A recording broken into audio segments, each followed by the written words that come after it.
నాకు సంబంధించినంత వరకు ఈ యొక్క కాకినాడ సీపోర్ట్స్ విషయంలో కేవీ రావు ఇచ్చినటువంటి ఫిర్యాదు దురుద్దేశపూర్వకంతో కూడుకున్నటువంటిది. దాంట్లో రాజకీయ కుట్ర ఉంది అన్నటువంటి విషయాన్ని అప్పుడు చెప్పాను, ఇప్పుడు కూడా చెప్తున్నాను, ఎప్పుడు కూడా చెప్తాను.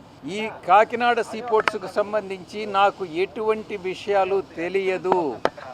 నేను ఆది నుంచి అంతం వరకు నేను ఎక్కడా కూడా నా యొక్క ప్రమేయం లేదు అన్నటువంటి విషయాన్ని స్పష్టంగా చెప్తా ఉన్నా. నా మీద చేసినటువంటి ఫిర్యాదులో పేర్కొన్నటువంటి అంశాలని సిఐడి వారు ప్రశ్నించడం జరిగింది.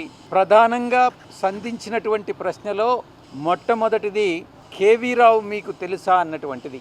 ముఖ పరిచయమే కానీ ఏదైనా సోషల్ ఫంక్షన్స్లో నమస్కారం అంటే నమస్కారం అని చెప్పడమే కానీ ఆయనకు నాకు సామాజికమైనటువంటి, ఆర్థికమైనటువంటి, రాజకీయమైనటువంటి ఎటువంటి సంబంధాలు లేవు అన్నటువంటి విషయాన్ని చాలా స్పష్టంగా చెప్పాను.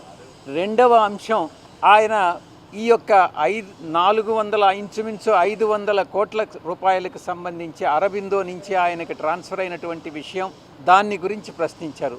ఏది కూడా నాకు సంబంధం లేదు, నాకు తెలియదు, నాకు ఎవ్వరూ చెప్పలేదు.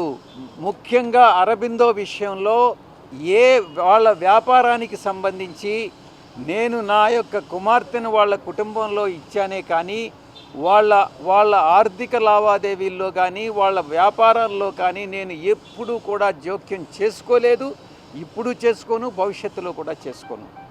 ఎటువంటి సంబంధాలు లేవు. సామాజిక మా యొక్క కుటుంబం, వాళ్ళ కుటుంబం, నా కుమార్తె వాళ్ళకి మ్యారేజ్ చేసుకున్నదే కానీ ఎటువంటి ఆర్థిక సంబంధాలు లేవు అన్నటువంటి విషయాన్ని స్పష్టంగా చెప్పాను.